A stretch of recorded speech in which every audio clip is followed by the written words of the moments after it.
pour ngolu grâce, pour opportunité, opesi na biso molingami. Okumi sama yo vandi bisika bileki likolo. To zwami nkolo na après-midi oyo nesiko koyoka liloba na yo. Nkolo yo lobela biso. Liloba na yo ezabo moi.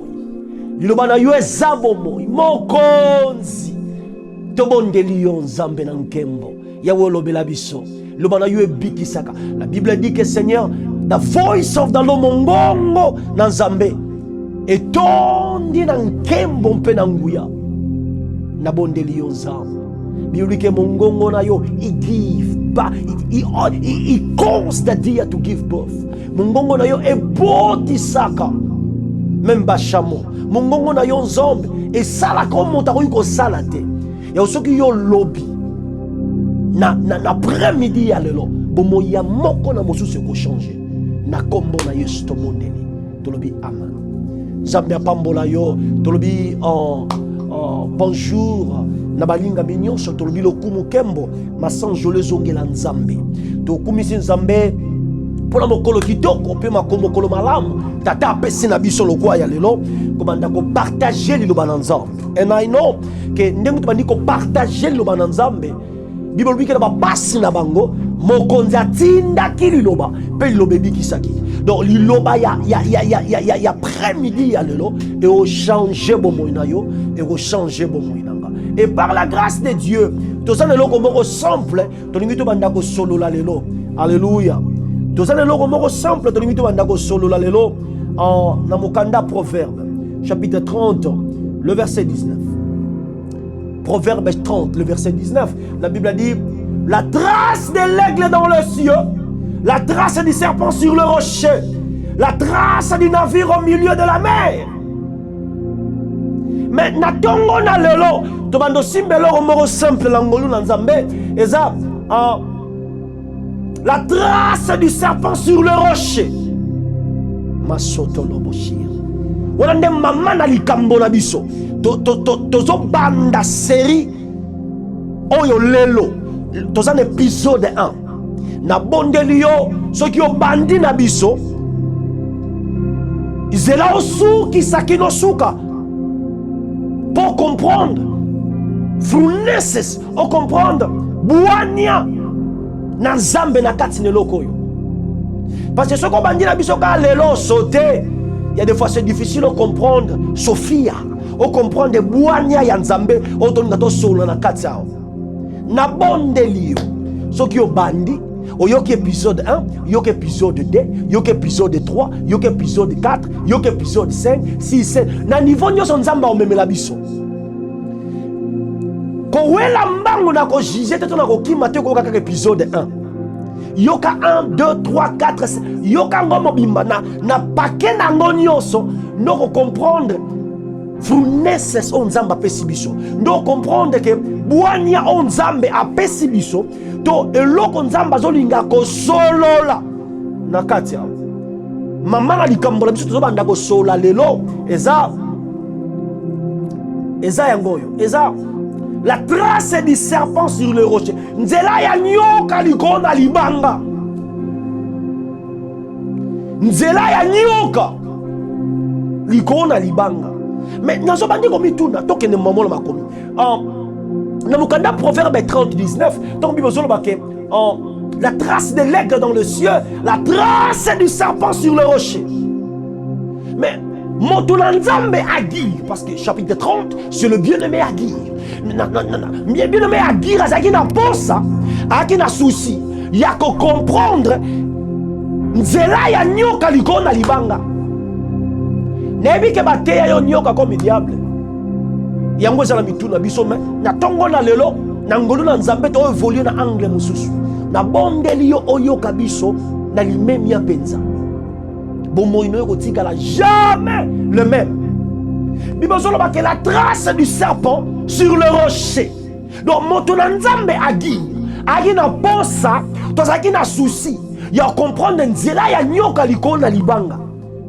Donc pour ça na yeme ce que nyoka leki na mabele na komona bilembo na ye libumu na ye na mabele parce que na mukanda jeunesse Bible solo ba ke akotambola na libumu na ye Tango, le diable a lati nyoka. Lokola nzoto parce que ça qui corps, avec le corps il y a serpent pour la décevoir mutu. Et maintenant la laquer la mamabe ce jour-là. Donc auparavant nyoka zaki na makolo.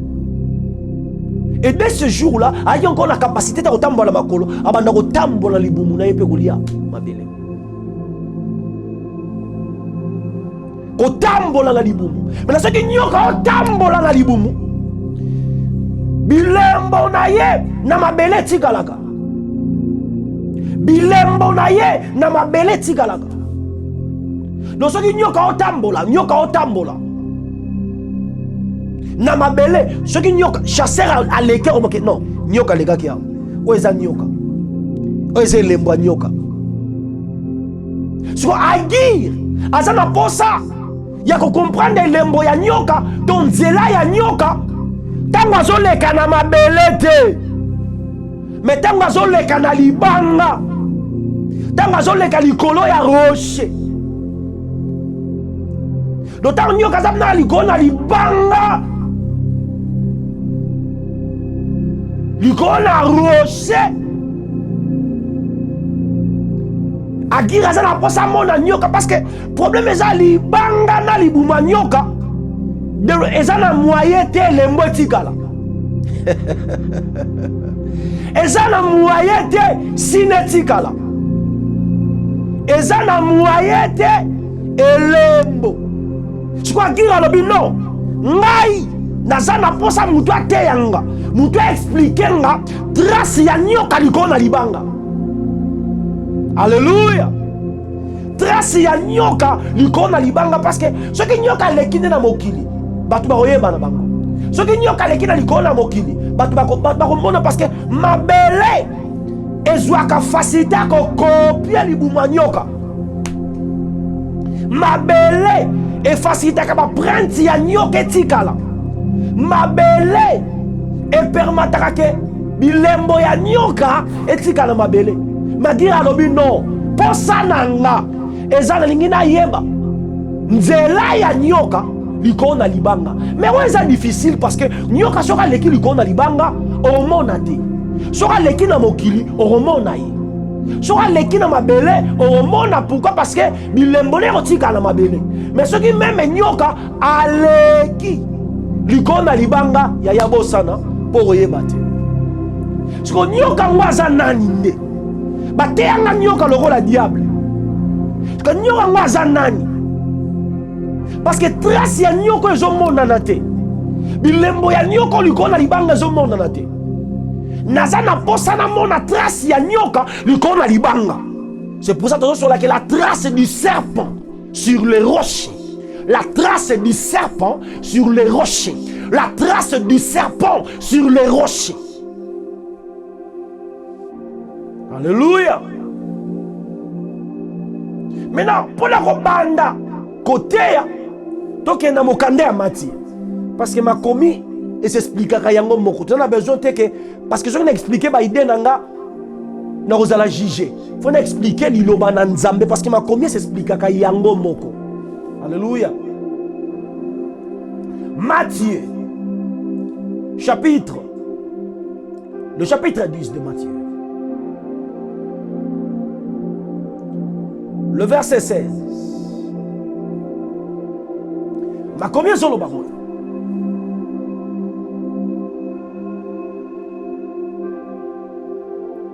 Alléluia.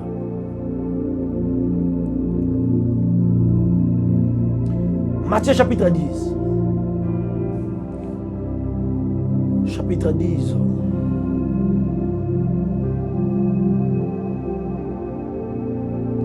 Le verset 16. Voici, je vous envoie comme des brebis au milieu des loups. Soyez donc prudents comme le serpent et simples comme les colombes. Na s'appelle la version combien on la version anglaise. La version anglaise va dire que nazo tinda bino lokola ba brebis, mais soyez sages comme le serpent. Soyez sages comme serpent. En français, la version de salle de Louis II, commis brillant comme le serpent. D'autres versions, sage comme le serpent. Brillant comme le serpent et simple comme les colombes. Ok. Maintenant, dans le chapitre 10, ils ont dit que les disciples na mission que nous côté bon continent parce que avant de mission il y a mokili mobimba parce que d'abord on a exercice il y a aucun dégât na ba brebis à Israël ba aucun de na ba païen mais parce aucun dégât na ba brebis à Israël mais na aucun de na ba brebis à Israël il y a le bien loko moko boye eza moi matata alors bien dans verset 16 bozo kende lokola ba brebis mais bozala na donc bozala sage to bozala prudent lokola nyoka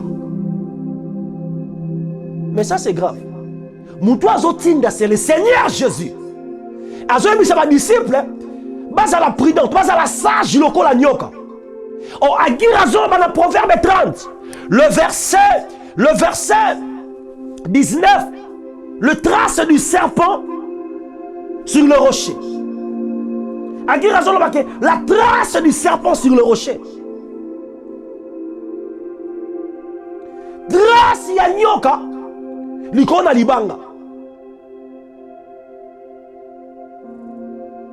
Ce que Yesu a dit à ses disciples, na tindi bino lokwa ba brebis. Moto nyonso za na mokili za motinda mina nzambe. Cela veut dire nazo lobela na ministère te. Donc mutu moko ta yena mokili pona kotika moninga. Mutu nyonso yena mokili atinda mina nkolo pona kokise loko moko fulani. Nazo lobela non le ministère non. Nazo lobela bomo iko yana mokili. Okoko yate na makasi na yo. Okoko yate la volonté na yo. Soki o yese ke nzamba tindi yo sale loko moko. Nzamba tindi yo te ka poye olala pongyo la muka. Obota non. Ezala makambo minene koleko wana. Moto nyonso aza na mokili atinda mina nzambe ko jouer rôle mais na la kati nango ezala ba o batinda mi pona ministère ko préparer moi si na nkolo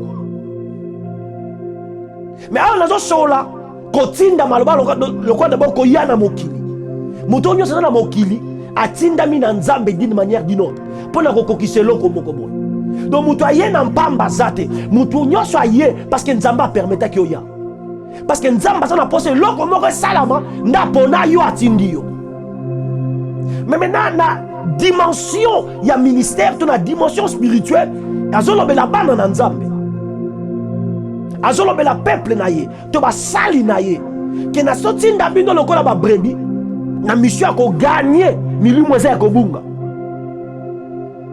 mais bozo kende lokola brebis mais bozala sage bozala prudent lokola nyoka cela veut dire o eza ekela momoko na habiter so komboni na bengango azana ba lokola azana deux dimensions na libanda aza brebis na kati azana buania ya nyoka esozola ndangai o yaza ekela mu nazangi kombo nazangi kombo ni na bengai parce que azokende atinda mi lokola brebis aza brebis libanda mais azana buania ya brebis te bazo kende lokola ba brebis. C'est pour ça nazo regretter na bato yo bazo zoyo pété. Nazo regretter na bato yo ba omonoka lokola brebis, moza na bwanya nyoka. Yawe sunga ngai. Nazo regretter na bato ba omonoka lokola brebis. Tala d'ailleurs na bana do côté yao. Bwanya ezaka na kati. Bwanya eza pena libanda te bwanya bimaka nde libanda ko uta na kati soki bwanya eza libanda c'est difficile à influencer kati soki bwanya eza na kati nde ko influencer libanda donc tanga soba ki bozala na bwanya lokola ya nyoka soyez sage comme le serpent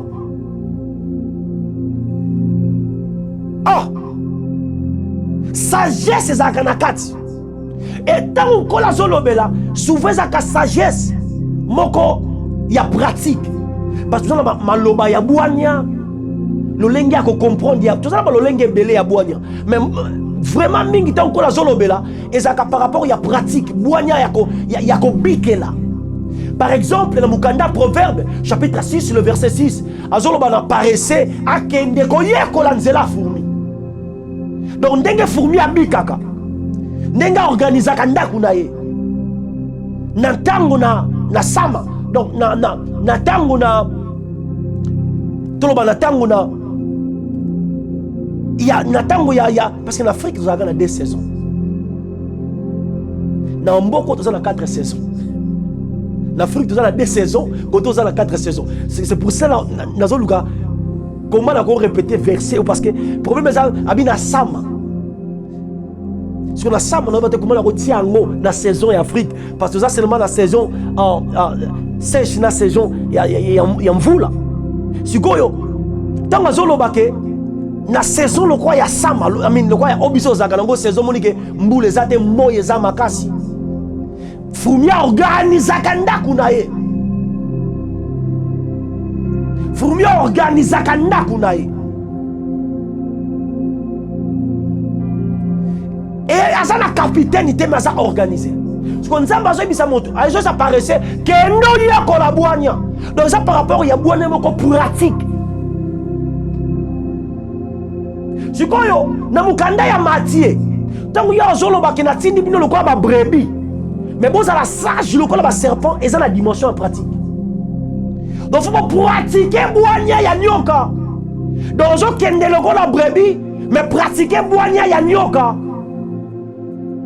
et puis na christianisme nyoka to lingaka été parce que to tema penza te pour na nyoka oya makasi to yebi nyoka ezaka diable nyoka eza bato mabe le roi Jean-Baptiste abi race de vipère nana esibilo boki makanda la nzambe to yebi seulement nyoka na dimension moko boye mais to continuer na ngolo na nzambe parce que na bando simba mwa muke nyoka lelo ndielo baki soko bandina biso lelo ko kata te continuer oyoka en chapitre 2, chapitre 3, dans épisode 2, épisode 3, épisode 4, on y a son zamba, on peut s'abisso continuer à yoka, donc on comprend de l'eau, on dit on solo là. Ce qui on juge, kakana, on yoki lelo, il y a des fois robunga.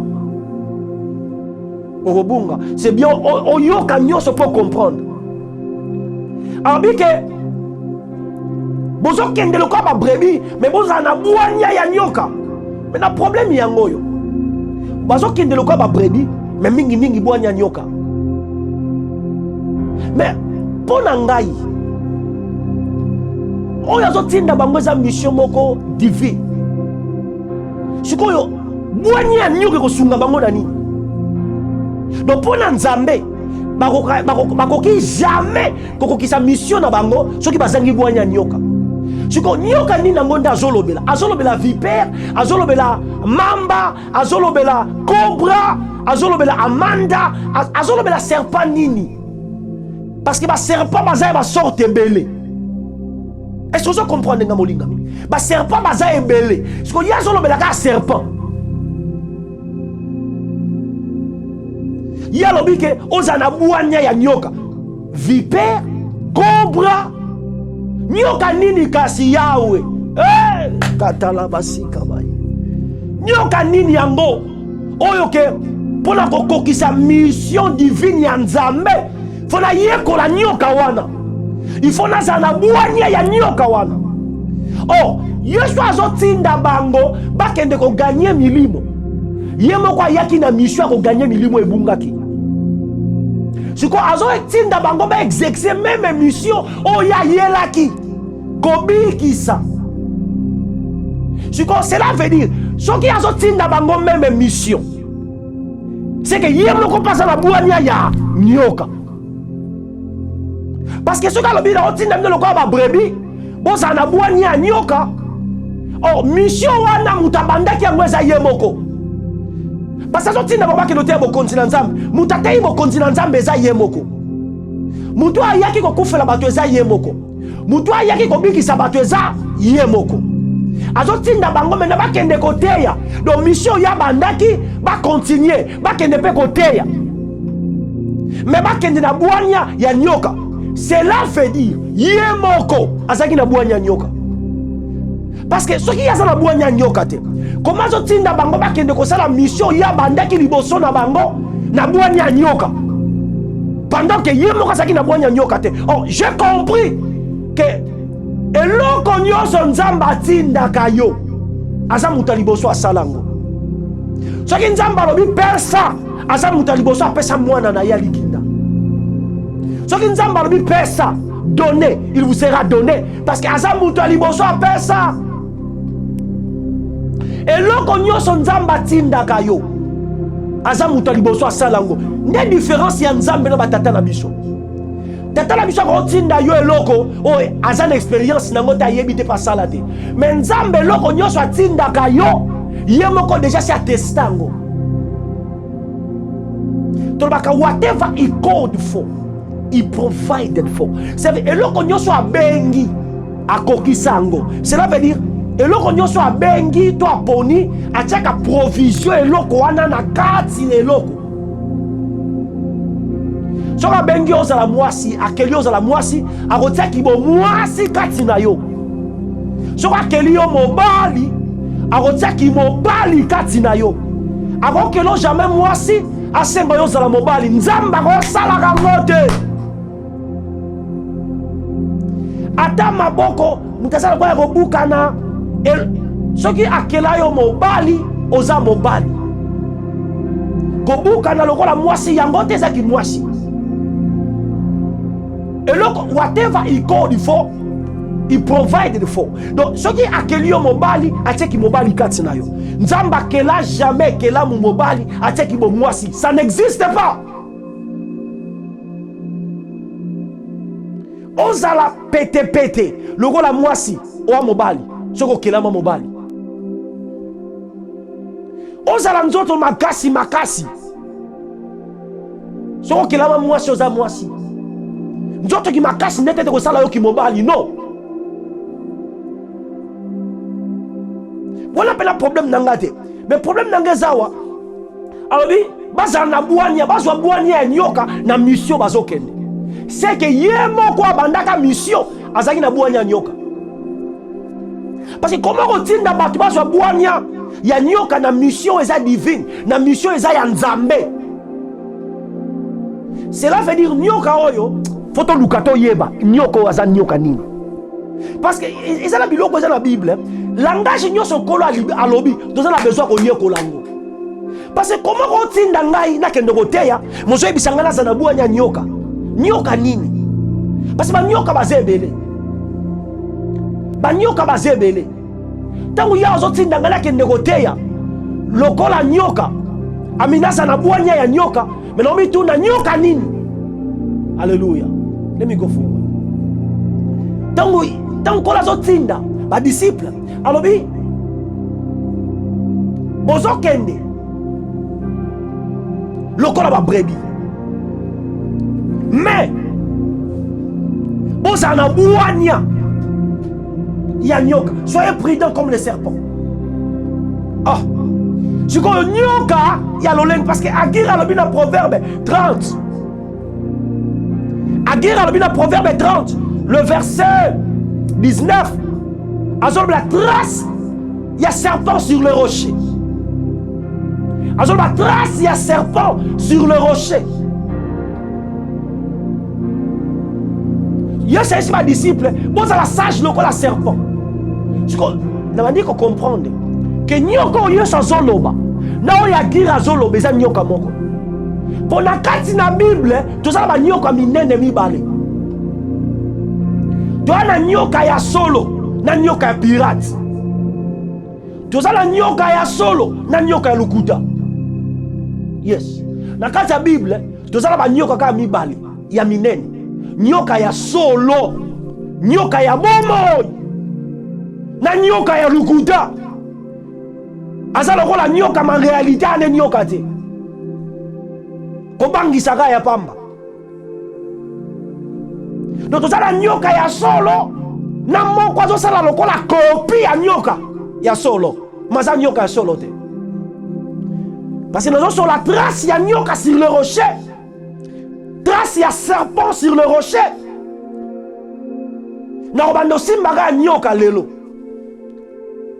Parce que nyoka nini yangonde agira zoloba. Et j'ai compris, c'est le même serpent que le Seigneur parlait. Soyez sages comme le serpent. Parce que, alors, il y a sagesse, il y a serpent, il y a vipère. Il y a cobra. Non, il seulement serpent. Mais serpent nini. Pour un serpent, il y a sur le serpent, il faut mentionner quel serpent. Si on a ça qui combo ya soukate ya serpent parce que ça li bomba mi parce que ma combien soloba et ça désire mokonzi ko bomba makambo bongo eza penza li pamboli pour le prince ko découvrir makambo yo mokonzi a bombaki parce que tant que baba za la sage loko la serpent a bombi quelque chose na kata nyoko yo a bombi quelque chose na kata nyoka. Non, bandoté à Biloko lelo, mais je ne sais pas combien des années passées nous avons expliqué à Biloko un jour là on a dépôt dans makala. Oh glory be to God. N'a dépôt dans makala parce que n'ateka makala. Ah yes. N'ateka makala. N'a dépôt dans makala. Na vandi na Bible nanga. Nous avons expliqué nga trace ya aigle. Abandi ko expliquer. Na dépôt makala, likola sa ya makala, dépôt nanga moko, na oteka makala nangai. Mais abandi ko expliquer nga trace ya aigle, expliquer nga trace ya serpent, abandi ko expliquer nga biloko na dépôt makala. Ah! Le lot ceux qui déjà ceux qui 10 ans, ceux combien des années, ceux combien des années passées. Kende na bandaroté yango, beaucoup des années passées. Le long de na bandaroté yango. Alléluia. Mais o ezaka bandeli, to pesa seulement idée. Bongo na ngolu na nzambe to sola makambo. Mais maintenant problème est ça. Nyoka nini ndeko la zolo bela parce que lobi boza la sage loko la serpent. OK. Bandi ko luka na Bible na comprendre nyoka nini parce que ba nyoka baza ebele. Parce que nyoka nini ko la zolo bela. Ndela bandi ko mona couleur ya nyoka o ya wazo identifier. Jean. Dans le Mokanda Yohan chapitre 3. Yohan chapitre 3. Le verset 14. Yohan chapitre 3, le verset 14.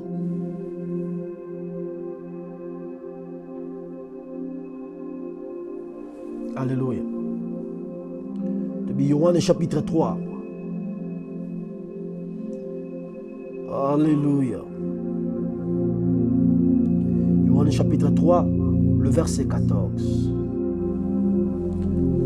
Comme Moïse éleva le serpent dans le désert, il faut de même que le Fils de l'homme soit élevé. Mais on est en Nombre chapitre 21, le verset 9. Jésus a répété Nombre 21, 9 dans Mukanda Jean chapitre 3, le verset 14. Abibo.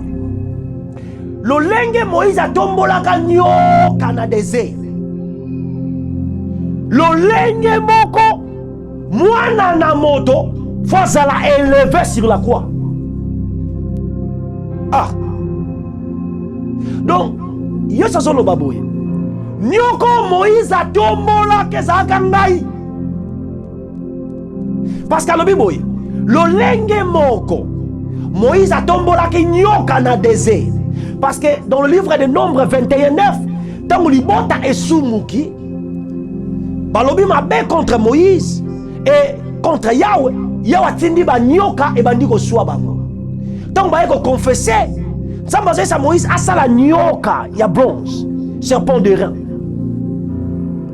A tchango na nzete, a tombola yango. Donc ba nyoso ba ko soa mana nyoka. Tant ba ko tala nyoko wana ba obika. So yesa lobi boye. Nenge moko nyoka wana za ka élevé. Autrement dit, le serpent de rein là, c'était moi. Donc, Nyoko Moïse a tombé dans le désert et à Kingaï.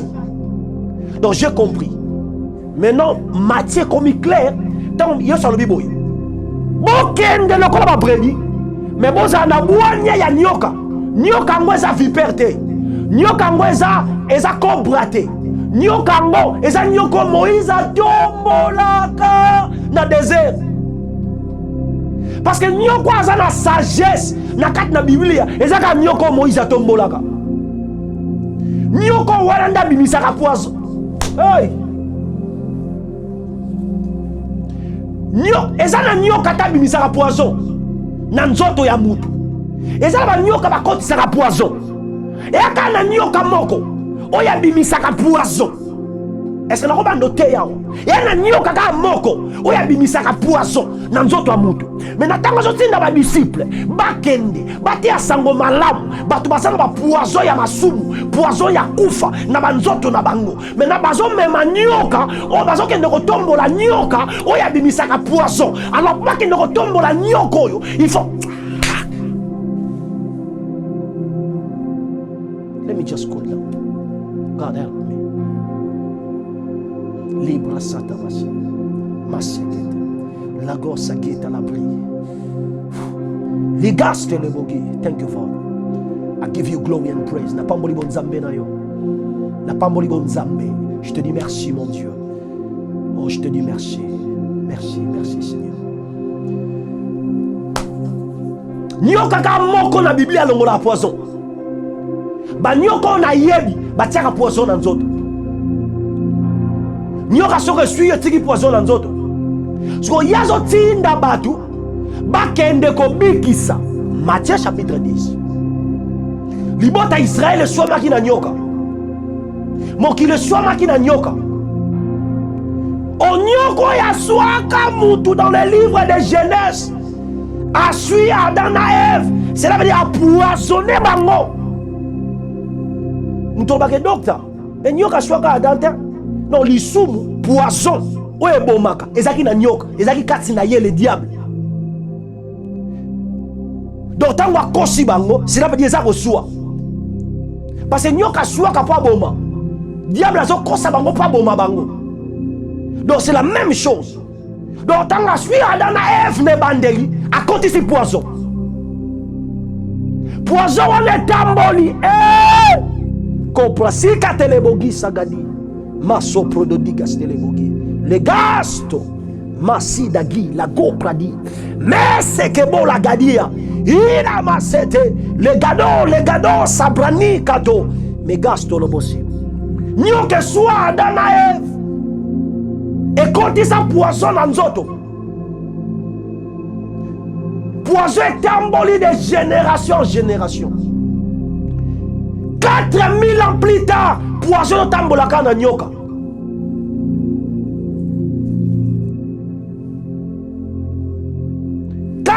Ans plus tard, Yesoye, Kokwaya na Adam, qui nous Yesoye, plus de 4000 ans. 4,000 years. 4,000 years. Plus de 4000 ans, Masi aye na nzoto. Bible na Galate. Nangonga kokoka. Mokonza botami katina. Donc, in the fullness of time. Na kokoka yangonga. He came in flesh. Aye. Abotami. Nanziana mwasi. Parce que poison zo tambola. Moutou abotama sans poison.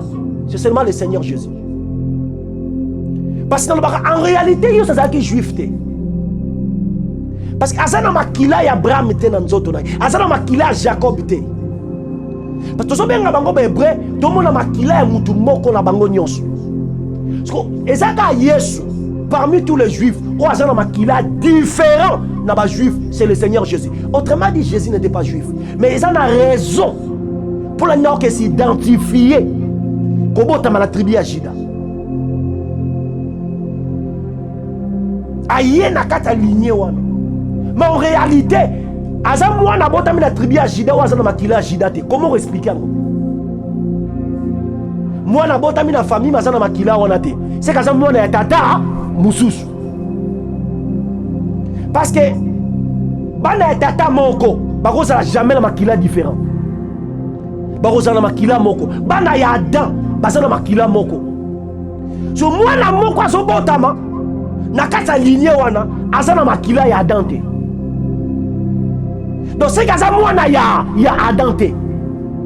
Donc tata na ye aza mususu. La raison pour laquelle Yesu a référé à tata moko na sena moyo. Mon père m'a dit, mon père m'a enseigné. Mon père. Abi tata nanga za likolo tant bozo bon de la notre père qui même a repéré sur la tata likolo parce que ton bon tamika.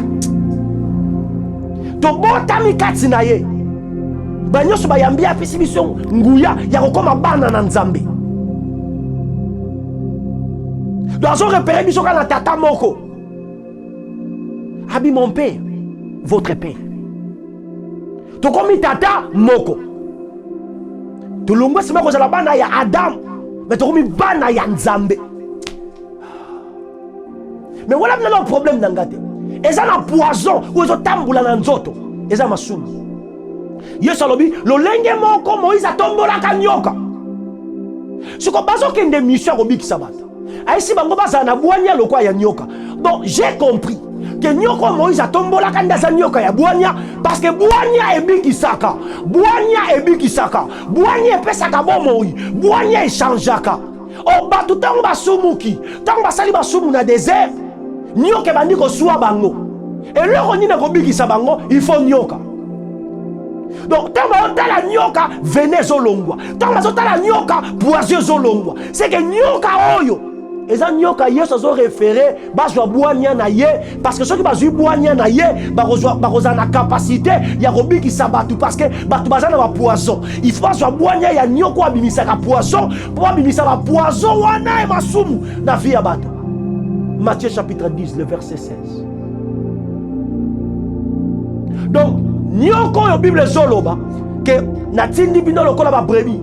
Mais soyez prudents, soyez sages comme le serpent. Cet serpent là ce n'est pas cobra. Cet serpent là ce n'est pas vipère. Cet serpent là c'est Yoshua Mashiach, le serpent de rein.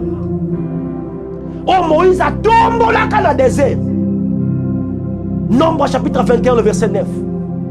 Nyokango nde Yesu zoloba bozala na buanya lokola nyoka. Okoki jamais na mission yo on réussir yango na buanya na yo. Bible lobi komi mona sage na yo moko te. Donc on a besoin de sagesse en Nzambe pour kokisa mission atindi yo. Komi constater na buanya ya yo moko que je suis sage. Non, on a besoin de Sophia ya Nzambe. On a besoin de buanya ya Nzambe. Sophia cela veut dire la sagesse. Inside to reality. Buanya ya kati. Wezo mona reality. Oh my God. Mama na likambola biso yango.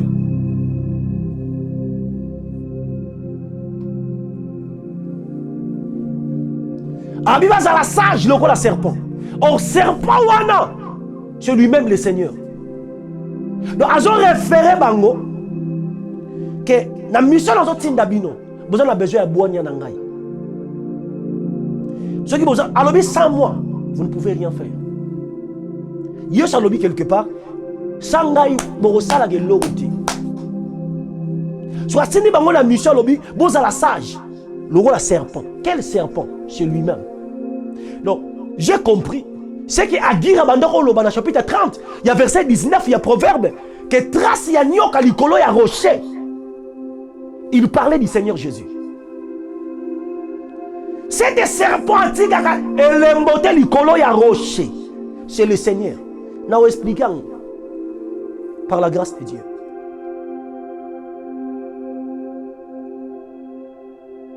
Serpent. Il y a bon c'est le Seigneur Jésus. Il y a un loba étalité l'oroba kotisa. Étalité l'oroba sala. Même aux gens démon dans autres. Il y a un serpent bimisara ba démon. Batinda, bakotisa, badeposa, batia eloro moro katina yo. Problème exact. Un jour j'ai prié pour quelqu'un. Na moni nyoka ezo bima na munoko. Parce que te présenter nyoka bomo le Seigneur Jésus, nyoka zaki na kati fo bima. Non, problème yango yo. Ataba loka yo na mboka. Et l'or nyo se zala nzoto na yo. Et na nyoka moko bimisaka ngo. Et ça, Moïse a élevé dans le désert. Cet serpent-là, il est vivant aujourd'hui. Le serpent n'est rien. Oh, Moïse a tombé là, Azanabo Moïlelo. Et là, on se bat contre ça, na garantie lui robima. Au nom de Jésus. Et là, on se bat poison dans nos nayo. Peut-être que on a poison, peut-être que ça poison. Oh, voilà où tu banga na hote. Quand on zo yoka, na bi poisonné obima dans le nom de Jésus. Oh, ba lokaki, ba tindaki, ba kotisaki, et là on katinayo, na bi nyoka wana, et là on batia, to za na nyoka ya solo. Oya bimisaka poison, oya bimisaka milimo, oya bimisaka biloko mabe kati na bato. Alléluia. Abi ndenge moko Moïse atombolaka nyoka. Lolenge moko mwana na moto sifa tomba. Mais nazo solo la nzela ya nyoka likolo na libanga. Mais pona nini nyoka tiki mokili akeko lekaka likolo na libanga yaya. Mais nyoka que je parle, c'est le Seigneur. Pour la nini nyoko azotika mokili akende koleka kaka likolo na libanga. Parce que soka leki na mokili bato baza la facilité à comprendre. Nyoka soke koleka likolo na libanga. Ah! Mukomoko Moïse aotambola na Nzambe. Atamboli na Nzambe. Akaboli ba mai. Asali ba miracle. Bato bazo lia mapa. Oba ba salite ba beti yango na farine, mais mapa uti na ligolo. Mai kobima na libanga, ba miracle surnaturel à grave. Mais ba kobi quelque part Moïse a dit non. L'accent nzela na yo. Tu vois? Donc bazo tambola mais nzela na ye. Moïse a oye bangote. Pourquoi? Parce que ça nzela ya nyoka likolo na libanga. Elembwezate. Moïse a commis des moko lui non non. On ne peut pas continuer comme ça. J'ai besoin de comprendre. Nzela na yo, la kisanga nzela na yo, te yanga nzela na yo, expliquer nga nzela na yo, moni sanga nzela na yo. Yesu alobi OK. Moïse, moto moko tago mona nga tigala vivant. OK. Na rotia yo, orotelema iko na libanga. Na rotia yo na libanga. Onyoka lekaka wapi likolo na libanga. Adotia Moïse sur le rocher. Agira zolo ba trace ya serpent sur le rocher. Maintenant Nzamba okendo telemisa Moïse likolo na rocher, abi nakoleka. Ah, donc akoleka wapi likolo na rocher. Mais tango azoleka elembo moko te kotikala. Abi nakozipa yo na loboko na ngai. Tango nakoleka na olongola loboko bongo yoko mona nga na mukongo eza na tina okombona nga na mukongo. Ah, donc Moïse atamboli na Nzambe mazoyeba ne nzela ya Nzambe te. So yo yebisinga ke yo yebi Nzambe. Ah, Nzambe sala biso ngolu biso toyo toyebi yo penza te. Sala biso ngolu toyeba yo na mozindo. Dans la génération zolobake yebi Nzambe. Ah!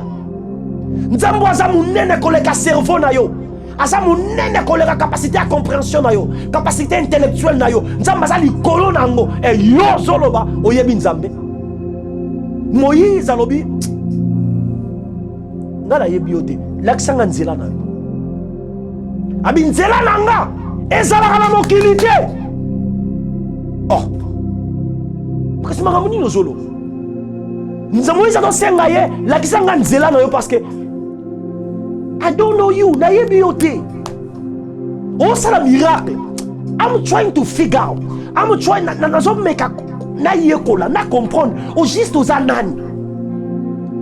Je crois que Nzamba no seka. Parce que eza désir ya mwana koyeba tata. Mais comment nous otambo na papa nanga? Mais elongi na ye na omona ngoti. Nazo yeba dima laksanga nzela na yo, laksanga longi na yo, namona yo.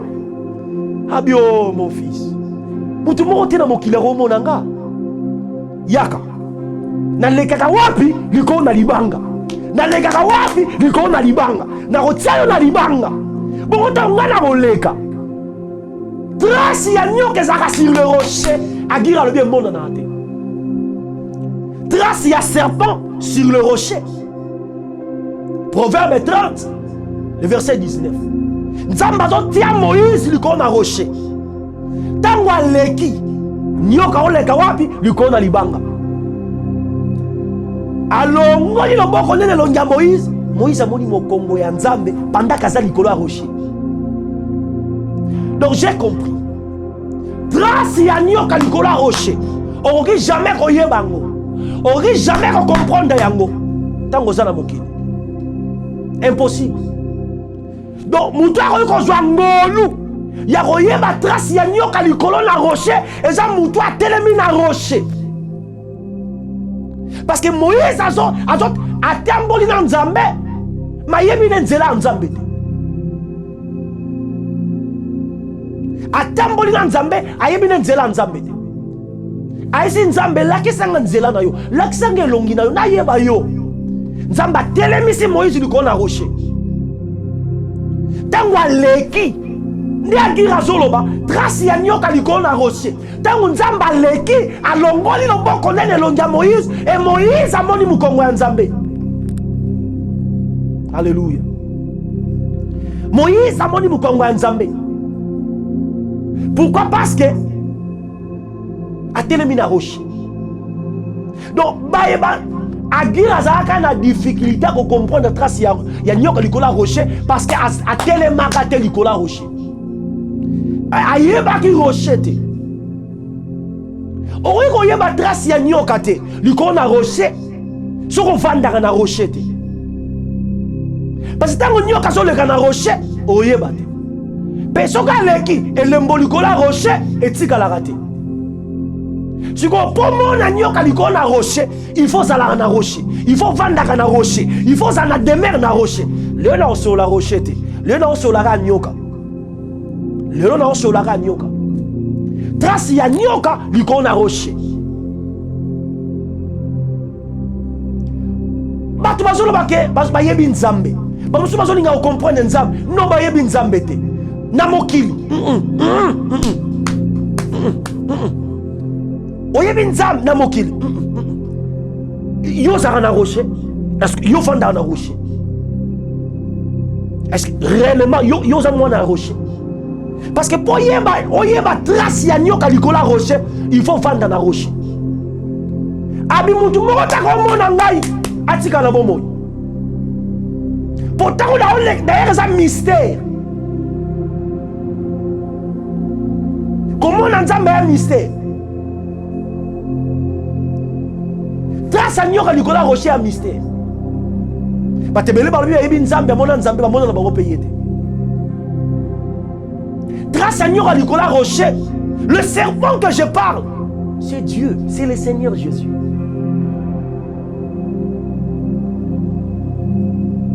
Bible zoloba na mukanda Psaume chapitre 53 le verset 7. Nzambe aye amoni saki loboko na ye na bana Israël, mais alaki saki nzela na ye pa Moïse. Pourquoi? Parce que ataka Moïse likolo rocher. Lokola nyoka tango aleki Moïse amoni mukongo na ye. C'est un mystère. Si mabambule belé Moïse abi ka yebi nzambe te. Ti nzambe oke tie likolo rocher. Pas mona mukongo na ye. Parce que yo lobi oyebi nzambe. Réellement oyebi nzambe te parce que so oyebaki nzambe elingo kozala équivalent na vie na yo. Mutu nyonso lobi ayebi nzambe pese vie na ye. Koyeba nzambe eza na équivalent ya vie. Cela veut dire soko oyebi nzambe ya solo ekomonana na vie. Bible zoba ke Moïse azalaki moto azalaki humble na bato donc na kasi na mokili parmi le donc Moïse azalaki moto azalaki pena moto ya mpole moto azalaki trop humble parce que amona serpent likolo rocher peuple bamona ngo te donc moto amona nzambe okomona différence yaya na comportement, dans le caractère, na lolenga koloba, lolenga kobik. Donc de A à Z, on témoigner muto ya Nzambe na makolomi bala otambola. Muto ya mona Nzambe, muto yo amoni trace nyoka liko na libanga. Le Dieu, le serpent que je suis en train de parler, c'est Jésus. Bon moinaye. Non, et ça témoignage.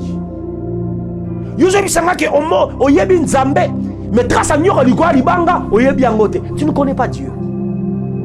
Le serpent que je parle, c'est Dieu. Omoni, dans nyoka ole kana mokili. Batu ba yebi nyoka na mokili. Non la dimension bon Nzambe. Soki nyoka leki na mabele. Bilembo na ye tikalaka. Banzela na ye ba prenti na ye etikalaka. La raison pour laquelle l'église bazolanda ba prenti ya nyoka na mabele. L'église etondi baolanda prenti ya nyoka na mabele. Tangu Yesu aye lokola moto, alati nzoto ya mabele, asali bikamu, et peuple bazolanda ye. Mukolo moko ayebisi bango, bolanda nga te, réellement. Pour na liloba, mais bozolanda nga pour la bolia kilobi. C'est la même chose dans l'église. Batu ba yemi na bango Nzambe wana te, mais bazolanda nde pour baliaki, bazolanda pour babika kilobi, bazolanda pour na miracle. La raison pour laquelle lobi après lobi bango barotika parce que ba yebi na bango Nzambe wana te. Ce qui relation ça basé na miracle, ce qui relation ça basé na loko moko salamaki na garantir yo et okoma na suka te. Miracle est très important. Oh Dieu soit loué parce que le ministère n'a pas mis la miracle. Na mona bibembo aussi quoi. Ba beli ko bika. Démonstration de puissance de commission Nzambe par sa grâce pour ezali. Pour nous tous on ba boza parce que oh puissant non ezali. To commission Nzambe pour nango. Mais ya motuya. Ce qui relation ya muté vandi na et pas Nzambe pour la miracle. Alors que ndemosika te Nzambe. Parce qu'il y a des gens qui sont d'ailleurs, il faut lire. Nous autres, nous avons mis un makila. Makama solo changé. A comme le makamba libanga, bakimi. Oyo mutaro supporter ngo azate. Ezaka bana ya libanga. O bafanda na libanga. O bazana identité ya libanga. O bazana couleur ya libanga. Ndi bazana facilité ko lia nzoto. Na komela makila. Parce que les gens battu sauté. Bible solo bakebakimi. Atuni siko 12 bon bino bozo zelani. Yoka bino 12 bozo zelani. Pierre alobi non. Tokeli suswa. Yo. Oza masia.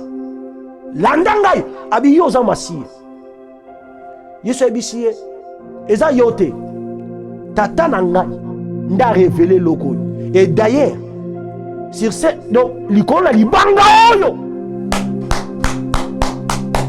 L'icône libanga oyo. Na rotonga église nangai. Église, ecclésia, et rotonga maliko. Libanga nini. C'était la révélation que Jésus-Christ, c'est le Christ. Donc, Massia. C'est lui, le Messie. Sur cette vérité-là, netonga na yeko tongama. Osomona etonga, yeko tongama liko libanga. Nyoka lekaka wapi liko na libanga. Siko soko zala couleur ya libanga te. Soko vandaka na libanga te. Okoyeba nyoka comment? Okoyeba libanga comment? Parce que yo relation les enfants na lipa, olia ki lipa lobi, obika ki lobi, yango zo landa Nzambe. Tombi mala ba dimension amike. Donc il y a Nzambe na monnaie na dimension na ye. Miracle c'est le niveau le plus bas. D'ailleurs, non bandaro zoki ça va tout musu na tongwa lelo que Nzamba ça Nzamba miracle te. Miracle c'est le niveau le plus primaire. C'est ça niveau maternel. Miracle c'est mon niveau. Donc miracle c'est votre niveau. Miracle c'est niveau nanga. Miracle c'est niveau na yo. Miracle c'est niveau Nzambe te. Nous sommes lobi oh abomination. Landanga. Nzambe, Nzamba miracle. Miracle, c'est le naturel de Dieu. Le miracle, miracle, c'est le naturel de Dieu. Nzamba, c'est surnaturel. À tout moment, le surnaturel, le monde est naturel, le miracle est ça la maka. Pour Nzambe, quand on a un miracle, parce que c'est surnaturel. D'ailleurs, tout le monde a un miracle parce qu'elle a attaqué mon moto. Et tant que Christ est un miracle. Parce que c'est Nzambe, elle est capable de faire la nyoso. C'est un miracle. Donc, c'est naturel pour Nzambe de faire la mokili. C'est naturel pour Nzambe de faire la ngai, de faire la yo. C'est naturel pour Nzambe de faire ma kati na mutu. Ce n'est pas surnaturel pour Dieu. Na lobiango, c'est naturel pour Nzambe de faire la mutu, de faire pema. C'est le naturel de Dieu. Mais pour nous, c'est le surnaturel. On sait la ngote.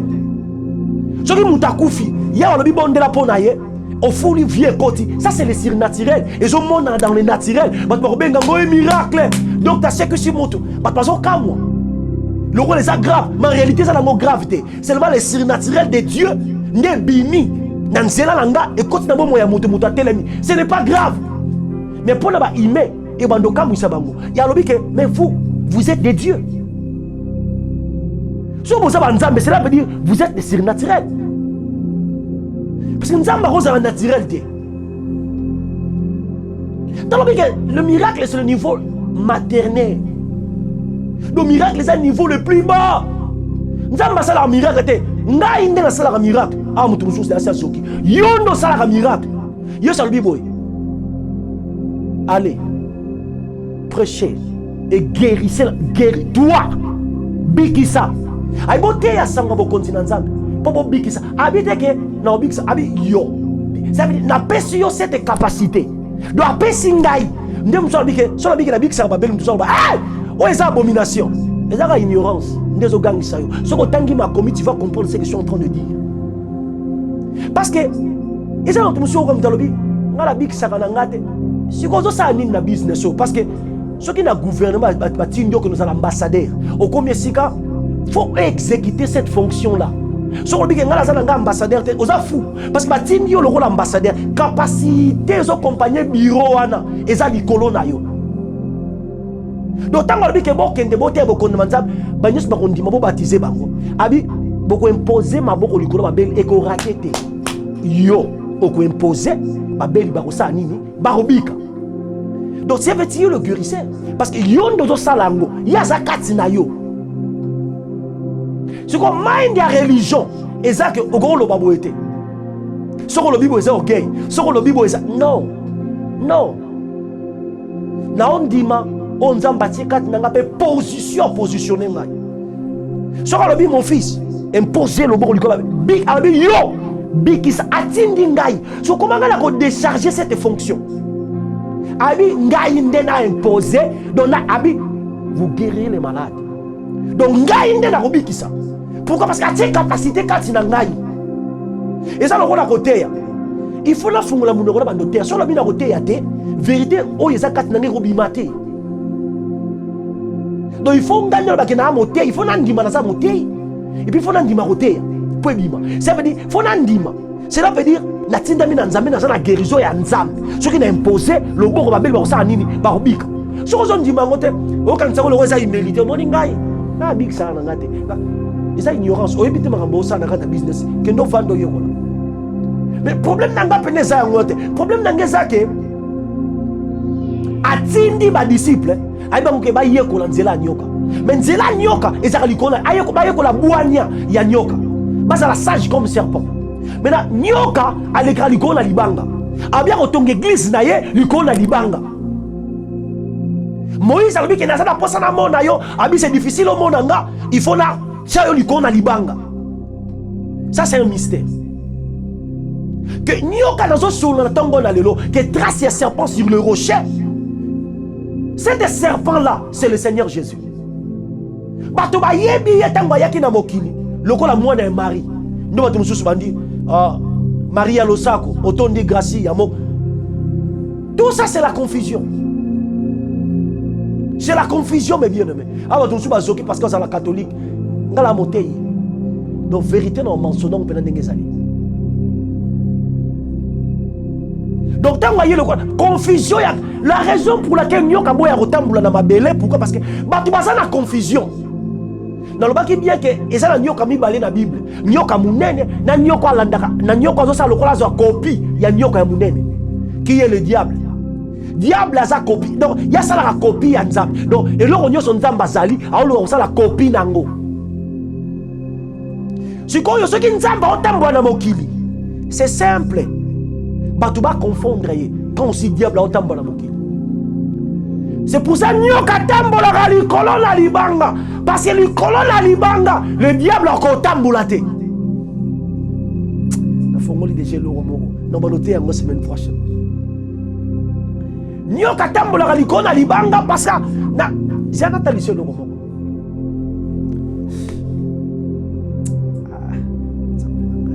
Exode chapitre 4. Exode chapitre 4 à partir du verset 1.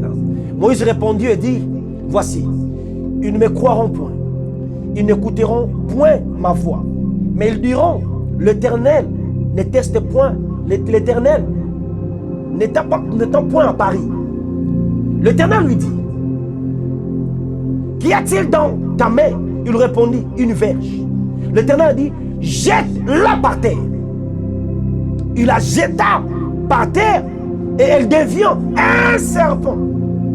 Moïse fouilla devant lui. Moïse a sa verge dans ma boko na ye. Nzamba otinda ye Moïse oboya. Aiba ondima na bangote. Mon nzamba bi c'est bon. Et l'on nyoza na ma boko. Abi na sa verge. Abi bua kango. Verge bon wa nyoka. Abi bua kango. Faut respecter ma commis. Jette. Abi boy. L'Éternel a dit, jette-la par terre. Jette-la par terre. Bois kango na mabele. Pourquoi ezanatina? Abi c'est Moïse de bois kango likola rocher. Parce que bois kango likola rocher. On les a niveau mususu. Peuple va comprendre de tête. Même Pharaon et aux Amakas va comprendre de l'autre. Bois kango likola mabele. Parce que ça c'est le niveau le plus bas. Non, expliquons. C'est le niveau le plus bas. Pourquoi? Quand Moïse a commis en Égypte, a quitté sin zété, il bossa Pharaon comme nyoka. Basali a Pharaon mi balé baye. Ba bois qui ban zété na mabelo aussi na se et bon wa nyoka. Ça c'est le niveau le plus bas. Tu vois, on nzamba osala, ba osala ngopé. C'est le niveau le plus bas. Nabi que diable a copié kaneka on nzamba salaka.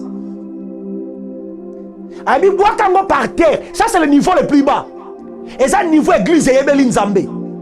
Ba ebeli était na niveau nyoka oy, verge bongwani nyoka. En réalité, etambula na sete. Verge bongwani nyoka, etambula likola libanga. Na ko expliquer ngo. Verge bongwani nyoka, etambula rande likola libanga. Pourquoi dans mabele il y a des copies?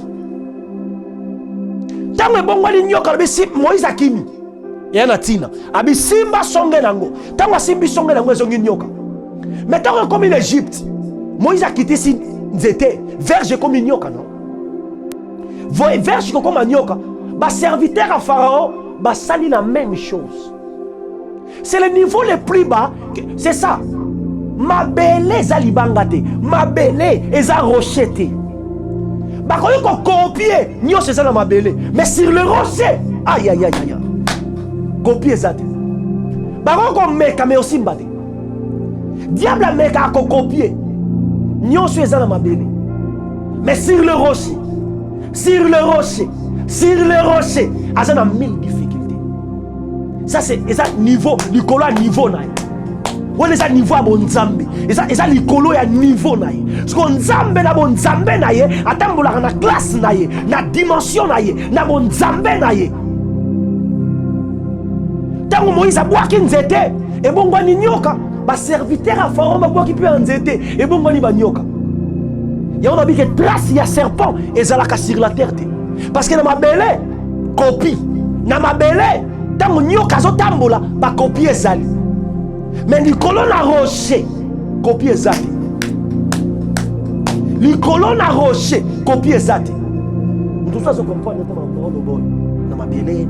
Peut-être on a dit que l'anga sérieux nyonso, nous comprenons le retour de notre. Mais pour yangoyo, nyoka Moïse et Meliba nyoka wana nyonso. Nyoka ya Moïse et Meliba nyoka wana nyonso. Sikoyo yeso lobi boye. Ndenge Moïse atombolaka nyoka likona désert. Atombolaki nyoka na désert na nzete. Moi na moto pe fa tombo mabongo. Donc moi na moto pas za nyoka. Sikoyo nyoka oh Moïse a quitté ça en Égypte. Le long nyoka na za na bo Moïse, c'est le Seigneur. Il vit en nous. Tala bato bazo linga ba attaquer le kolo ba nyoka. Ba oya na butu le kwa nyoka. Na on regretter parce que yoza na nyoko e melaka ba nyoka. Wana nde bazo bosana. Bazo attaquer yo na ba dimension ba nyoka muke parce que ba serviteur à Pharaon ba sala ki ba nyoka na bango. Tata moi sa koza la pena nyoka nae. Noko pa koza na nyoka nae. Yaya pa koza na nyoka nae. Ba camarade ba koza la pena ba nyoka na bango. Mais yoza na nyoka. Yoza na nyoka. Yoza na nyoka. Oya leki ba nyoka. Est-ce que so yoka ngai? Oza na nyoka. Oya leki ba nyoka. Wana nyoka kaka ba nyoka te. Wana nyoka e bimisaka poison. Eza na nyoka. Ba nyoka ekotaka poison c'est le diable. Ndene expliquer qui na Muganda jeunesse. Mais nyoka e bimisaka poison c'est le Seigneur. Oh nyoka Moïse a tombola serpent de ré. Ezo bimisa poison ekotaki na nzoto mutabiki. Alors mukolo moko na Actes des Apôtres chapitre 28. Apôtre Paul na voyage à okende na Rome pour na ko apparaître liboso à César. Que boîte bazalaki nango et côté na kokoso. Bongo va se trouver na il a mal. Mais là bandaki ko luka ko yeto la ko tia moi moto. Parce que mali les alaki. Bazo le rota moi bankoni nyoso ezana tina. Na reçoit bankoni ko kende ko tia na moto nyoke bimi. Et suis une tombe dans le beau. Mais n'a regretté parce que nyoke bosani ke ntoma zo mema nyoka ya bomoi. Hey! Bango bakanti ke baswa ki yo na poison na bango pa mpamba okufa. Bakanti ke ba numéro na bango mike mike, moi banganga na mo bakindoki, on les ba numéro le plus bas. Des bateaux ba oluka yo ba okufa. Nabi ba okufa dans le nom de Jésus. Bateau bazo ya contre yo, nabi ba okufa. Parce qu'apôtre Paul a ningisi nyoka wana na moto nyoka kiti na moto. Bazo c'est l'antoma kufa. Babosa ni kazana nyoka oye melaka poison. Babosa ni kazana nyoka oye kufa raté. Donc nyoka ego swa nyoka munene te. Nyoka munene bomaka ba nyoka mike. Parce que nyoka munene Bible celui qui est en nous, il est plus grand, plus fort que celui qui est dans le monde. Nyoka munene ndasa kati na biso. Nyoka munene qui est le Seigneur Jésus. Ami nenge Moïse a tombolaka nyoka na désert. Nenge moko mwana na moto. Je suis le serpent que Moïse a tombolaka na désert. Et cet serpent là qui est le Seigneur Jésus, il vit en nous. Le lo azobika kati na nga, azobika kati na yo. Donc ba nyoka batata mwasi ba noko, ba yaya, ba tomo, ba nyoka mike wana. Ya na capacité te yo kokana nyoko yo zanango. Soki ba ye le roi nyoka, on a capacité à choisir bango pe komela bango. Donc numéro nyonso ba kolata, tu es le vrai. Ils sont les faux. Yoza ya sol parce que bonga nange sele. Mais point yangoyo. Et l'autre côté, non sur la trace, il y a serpent sur le rocher. Quel est le serpent? Le serpent que je parle, c'est le Seigneur Jésus. Et cet serpent-là, Azakatinayo, qui est Jésus. Et elle est là, on va intimider yo. Baya le rôle à nyoka. Baya le rôle à boy. Baya le rôle à boy. Yeah. Et elle est là, côté au boy. Parce que nyoka ya solo, Azakatinayo. Nyoka ya solo qui est Nyoko Moïse a tombolaka na désert comme serpent de rein qui était l'image du Seigneur Jésus. Cet serpent là qui est Jésus est en vous.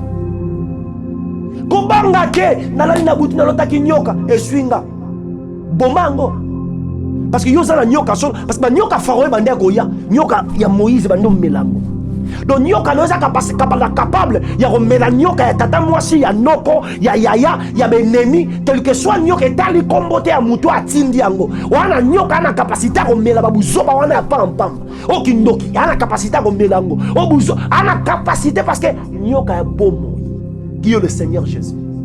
Nzambe pambola biso ngonga nanga isili na ngolu na nzambe tokoba trace ya serpent sur le rocher to bando simba seulement serpent à qui razoloba c'est le Seigneur. Non sur la serpent on a le Seigneur.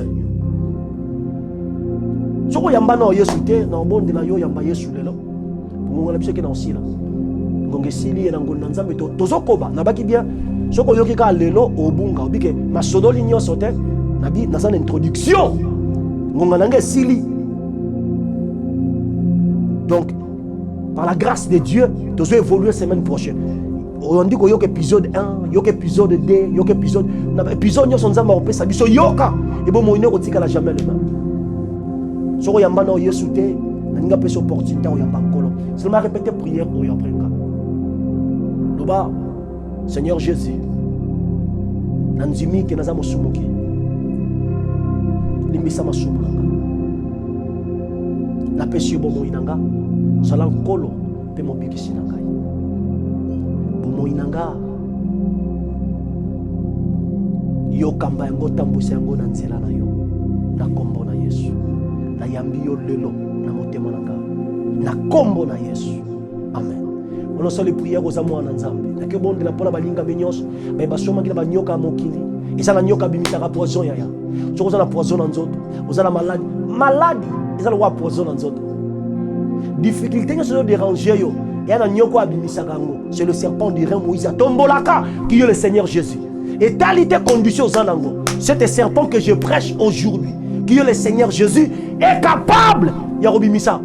Poison, difficulté dans autres na yo. Papa na kombo na Yesu na bondeli. Moto nyosa zo yokanga. Ou azana maladie, azana poison, azana difficulté dans autres. Yahweh confirmer ta parole. Kozaka ka nyoka moko na Biblia oya bimisaka poison ba nyoka nyoso batikali bataka poison na nzoto mais nyoka bimisaka poison ezaka nyoka moko eza serpent de rein o Moïse tombolaka qui est toi-même le Seigneur Jésus.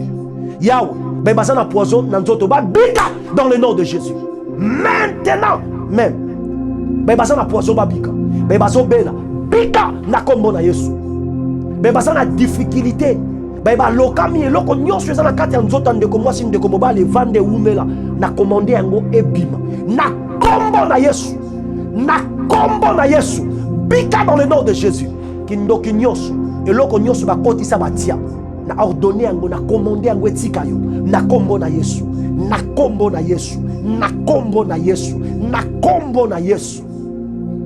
bika na kombo na Yesu melongi na nzambe engala na banzela na yo na bomoi na yo na vi na yo loboko na nzambe kende liboso na yo ekangola yo na bambeba nyonso mengulu na nzambe umela likolo na yo mengulu na nzambe bila yo ngolu na nzambe batela yo na kombo na Yesu tobondeli tolobi amen. Wana tosali prière oyo tolobi nzambe apambola yo o zana mokolo kitoko na ngolu na nzambe tokobi na mposo ezako ya na bondeli yo wana yoke épisode 1 yoke épisode 2 vraiment na bike nzambe apambola yo nzambe apambola yo na oyo tozwi lelo lokumu kembo zongela nzambe yawe tolobi merci sans jolama na yo kumisama pona liloba na yo netolama pona moma kitoko yo Seigneur merci libre sataba yo masekete lebo maso prodo digas de leboshi masakata la bashi